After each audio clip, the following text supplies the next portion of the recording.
Vítám vás v našem rozhovoru, který se záměrně koná v galerii Nikon, kde aktuálně probíhá výstava fotografií z letošního festivalu Burning Man autora vystavovaných snímků fotografa Marka Musila a po jeho boku Míšu Riegerovou, zástupkyni a blízkou spolupracovnicí Burning Man organizace. Marku, ty jsi fotograf známý u nás spíše ze světa módy a reklamní tvorby. Co tě přimělo k tomu odjet na týden pod stan do Nevadské pouště? No, já jsem vlastně si chtěl jenom takhle splnit svůj sen, který jsem už před 10 lety nějak měl, když jsem žil ve Státech, tak jsem si říkal, že by bylo fajn tady tenhle festival absolvovat. Nějak jsem moc neplánoval, že z toho udělám nějaký fotografický soubor tenkrát teda.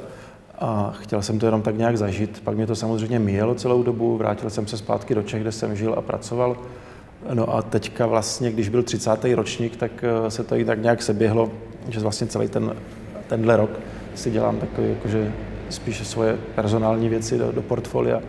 Takže jsem vlastně se zbalil, vzal si batoh, foťák a odjel tady na tenhle festival. No. Míšo, ty se podílíš na organizaci festivalu v mezinárodním měřítku. Pověz nám, co to vlastně znamená, jak je vůbec možný, že holka z Česka se dostala na tuhle pozici.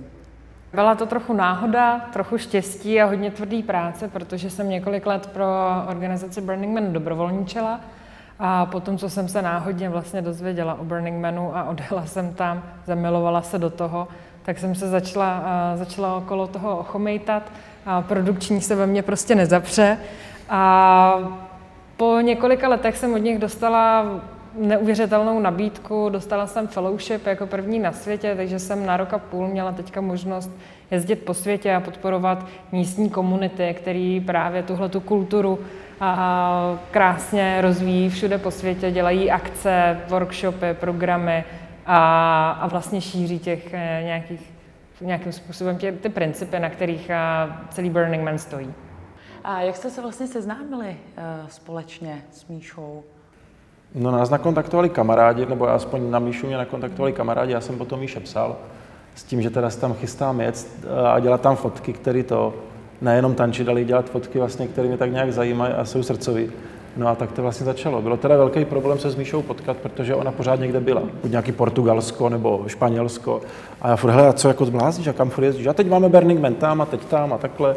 A vlastně po celé Evropě se takhle pohybovala a bylo to jenom o nějakým četování.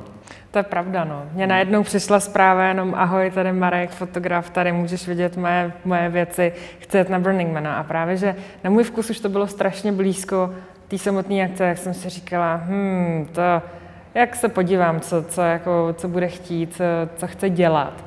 Ale vlastně byl strašně připravený, vlastně strašně hezky se do toho pustil a byl odhodlaný, což mě teda přesvědčilo, že do toho rozhodně musí jít a že mu chci pomoct. A sice je pravda, že tam jsme se na místě nepotkali, protože jsme prostě oba byli hodně vytížený, ale jsem ráda, že spolupracujeme dál, že chystáme i ohledně Burning Man a další věci.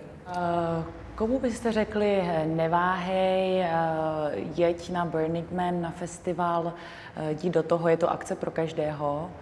Ona je to akce pro každého a vlastně já si myslím, přesto jak velký jsem cynik, že kdyby tam všichni odjeli a zažili to, že by ten svět byl hezčí. Ale samozřejmě někdo prostě poušť nezvládne a proto je také hezký, že Burning Man jako ta kultura, že ji nenajdete jenom v poušti, ale najdete ji i na jiných akcích různě po světě. Takže vlastně Burning Man v Nevadské poušti není jediná akce, tak nám povězte něco o Burning Manovi v Izraeli a v jeho Africké republice. Je to tak, Burning Man jako takový je vlastně kultura v dnešní době. V Nevadské poušti je tady Black Rock City, kde se Burning Man odehrává, ale potom různě po světě máte další. V Negevské poušti právě v Izraeli je to Midburn, který čítá 8,5 tisíce lidí a stovky uměleckých instalací. Druhý největší Burning Man na světě je v Jihoafrické republice, jak už se předeslala. A je to asi 3-4 hodiny od kapského města, takzvaná Tankva. Tam je 12 000, tam se sjíždí 12 000 lidí z celého světa No a samozřejmě potom jsou i další akce různě po Evropě, vlastně téměř kdekoliv, kam se člověk podívá. No právě, že Marek a jeho nadšení mě úplně taky nadchlo a strašně bychom se chtěli propojit a vlastně přiblížit i to, jak se Burning Man takhle krásně jako plíží po celém světě a dělá jako dobro, no. A jak se chová Nevadská poušť? V čem je její krása, v čem naopak nebezpečí? Je velká, je divoká, je nádherně barevná. To myslím, že potvrdí hlavně Marek. Západy a východy slunce jsou něco naprosto magického. Dokáže být strašně nevyzpytatelná, protože z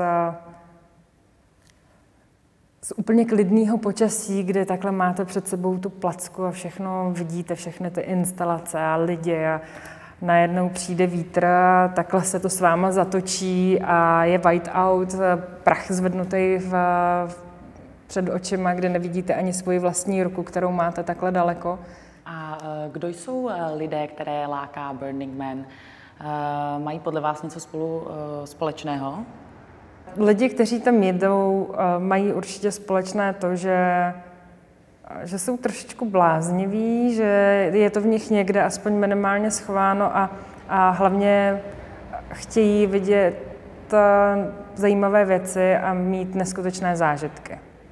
Myslím, že tohle je základ a potom je tam na místě to, co je spojuje vlastně celá ta kultura, principy, ta poušť, všechno, co se tam děje.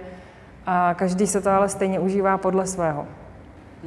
Já mám takový pocit z toho, že vlastně tam je, že potom touží lidi, kteří si chtějí plnit nějaké vizuální sny.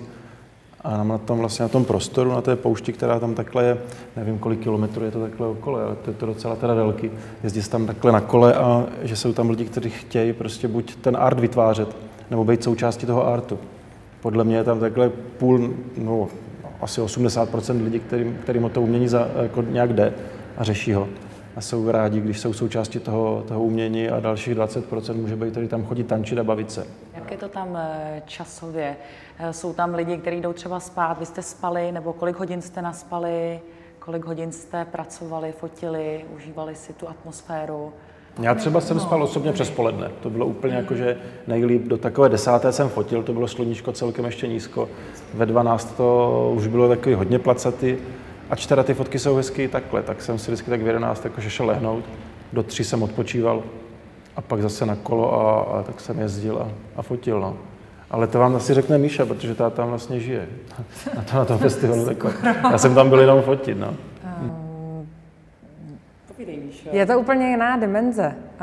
Tam člověk to, co by nezvládnul normálně tady v světě, tak tam zvládne, což je třeba i nedostatek spánku, protože všechno to okolo ho tak strašně nabije, že člověk s vykulenýma očima prostě jezdí a je jak malý děcko, prostě pouť každý den a každou chvíli. Pořád vidíš nějaký zázraky a skáčeš a ječíš a užíváš se to. Já teda musím říct, že jsem tam byla 7krát. A že jsem velmi ráda za to, když můžu někdy spát, takže už jsem se naučila dávat i přednost spíš spánku, než tomu někam vyrážet. Co se chystáte v souvislosti s touto akcí do budoucna? No odjet, užít si to a Marek udělá určitě nádherné fotky, protože to, co je tady v Nikon galerii, musím říct, že já jsem z toho nadšená a strašně mi to přineslo zpátky, ten pocit z Play. A jsem vděčná, že tady kousek Black Rock City díky Markovi máme a můžeme si ho užít v Praze. A strašně se těším na další spolupráci a vlastně ten Izrael a Afriku, to bude velká paráda. No mě to právě na tom baví, že vlastně se udělala tady tato Amerika a když se to spojí s tou Evropou, to si myslím, že to bude takový zajímavý doplnění, protože já jsem v podstatě jako evropský člověk a ten feeling mám spíš evropský, nejsem úplně chlap z pouště. To, co tady vidíte, tak to je takový to moje okouzlení tou pouští.